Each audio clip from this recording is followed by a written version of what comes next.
Hello and welcome. This AI presentation has been adapted from a story in the March 1936 issue of Radio Stars magazine. The story was written by Jack Hanley and is titled The Old Maestro Mystery.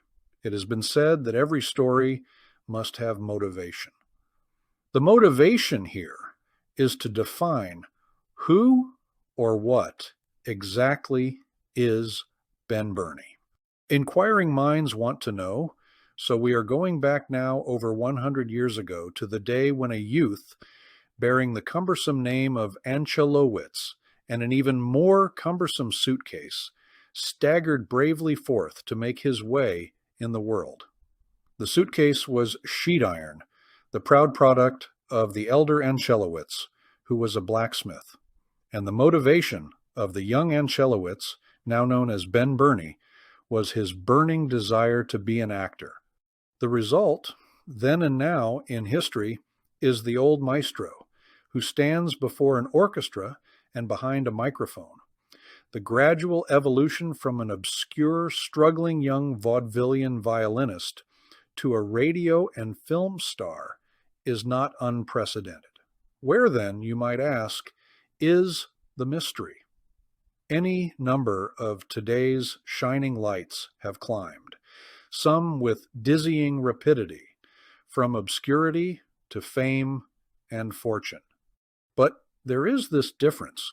Almost every case of stardom had well-defined symptoms, a definite talent of some sort, a distinctive individuality. Rudy Vallee, all during the time when he was blowing a saxophone as a comparatively unknown musician, had his style of singing. When it finally reached the public, a great crooner was born. Whether or not you like Vallee's style, it's his way of singing. Now, Ben Burney is known as an orchestra leader. He called himself the Old Maestro. But he didn't literally lead his orchestra. All the technical details of arrangements, rehearsing, and so on were managed by a competent staff, with Mickey Garlock, the first violinist, doing most of the actual conducting. This state of affairs was never hidden from the public, and on many broadcasts, Burney is heard telling the conductor to give the downbeat. But what about his standing as a comedian?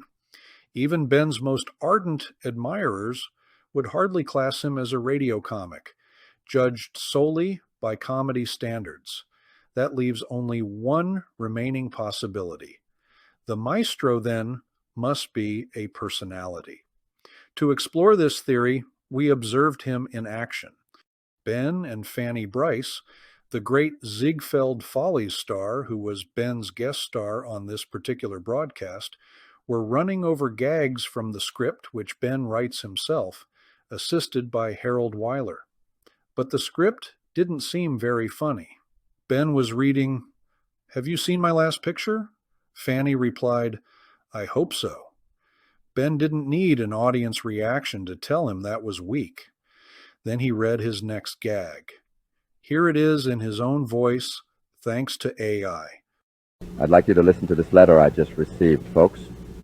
Dear Mr. Burney, we are happy to inform you that since you have been recording for the Columbia Phonograph Company, our record sales have increased 500%.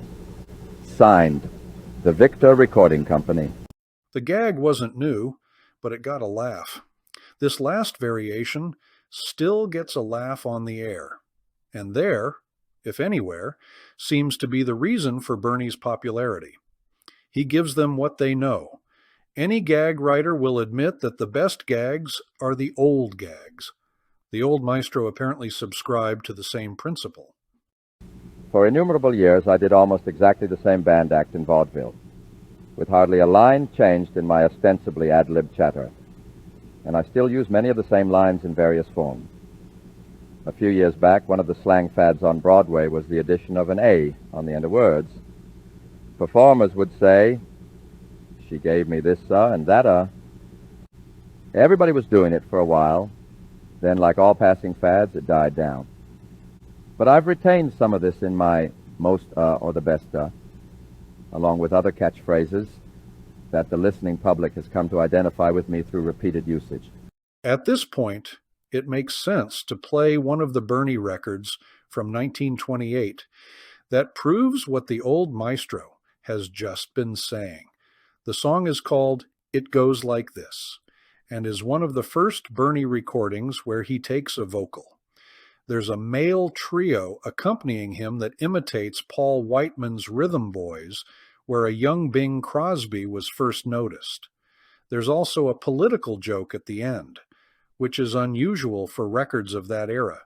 Ben pokes some fun at President Calvin Coolidge, who was nicknamed Silent Cal. Say, what's that you boys are singing? That's our new number, Ben. Well, it doesn't go like that. It goes like this.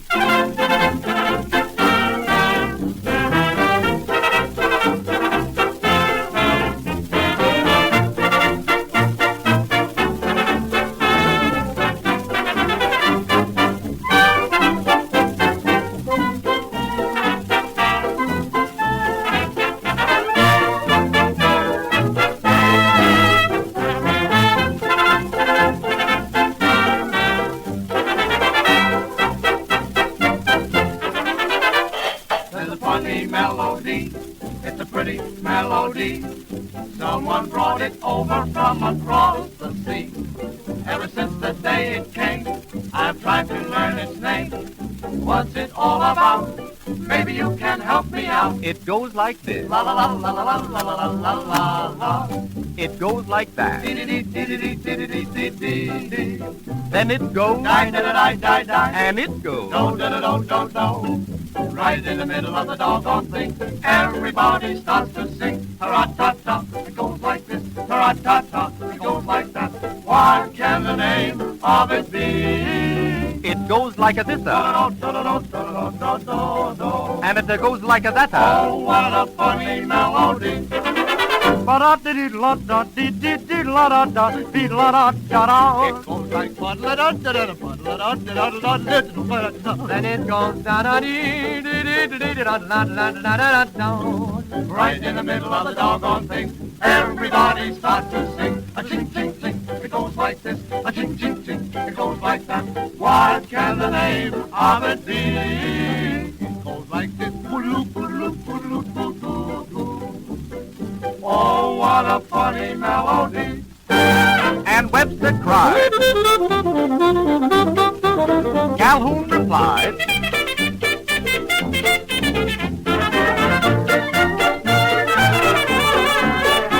And you know, right in the middle of the doggone thing, yes, everybody starts to sing.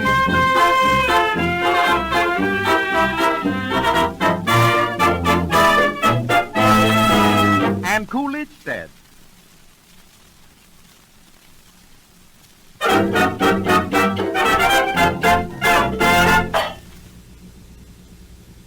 I started as an orchestra leader when the stage band craze was just beginning. Henry Santrays was the only stage band in vaudeville combining comedy with music. I had been doing a single act at the time, and observing the growing craze for stage bands, I decided to go out with a band of my own. Not being an orchestra musician, instead of organizing an outfit, I took over a set band, intact. It was conducted by one Don Joelle, who hired the band out to me, including Joelle himself, though it was billed as Ben Bernie's orchestra. There were various difficulties which eventually resolved into an exit for Joelle, while I continued on with the band. Audiences laughed at my razzing of the various boys in the outfit. I would say, "This is Joe. Joe is our arranger. He arranges the chairs. Say, Joe, those arrangements you made last night were terrible. The girls never did show up." Looking back through the years that I've been broadcasting, few lines linger in my memory. Hardly enough to rate me a clever ad-lib personality. The highlight, perhaps, was my radio plea during the height of the Great Depression. I said, "Come back, prosperity, all is forgiven." It was a good line, wherever it came from, but I don't remember many others. Another reason for Bernie's reputation as a funny man is because with those early broadcasts, circa 1922, most orchestras contented themselves with stilted, dignified announcements. But Bernie wasn't basically a musician or orchestra leader. He was a vaudeville performer and so was probably the first radio band leader to adopt an informal clowning style. With no list of high-priced comedians and comedy scriptwriters cluttering the airwaves, Ben's informality, suavely scrambled grammar, and sponsor kidding were something new that caught public fancy, and it held its place among more brilliant comedy wits through today. Let's close by hearing a typically humorous record by Ben called Me, a song written by Irving Berlin. This is Bob Fells, and as Ben Burney used to say, I hope you liked it.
We had a walk, we had a talk, and let me tell you very confidentially, the little walk, the little talk, has made me just as glad as I can be.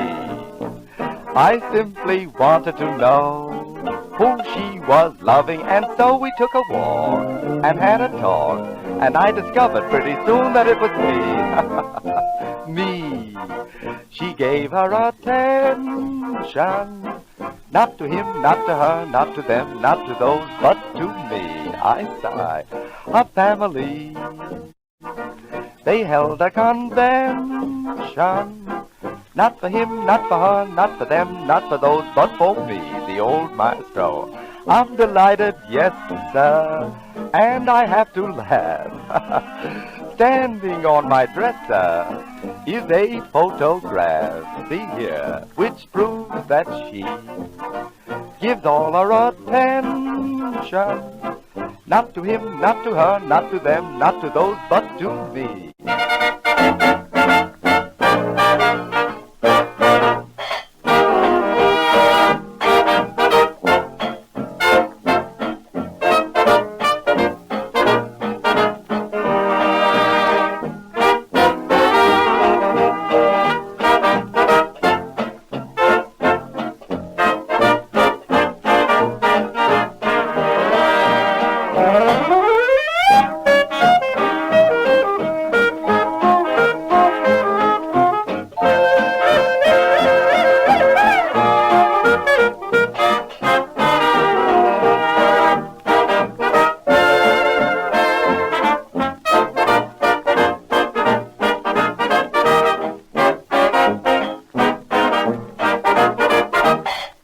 I hope you'll like it.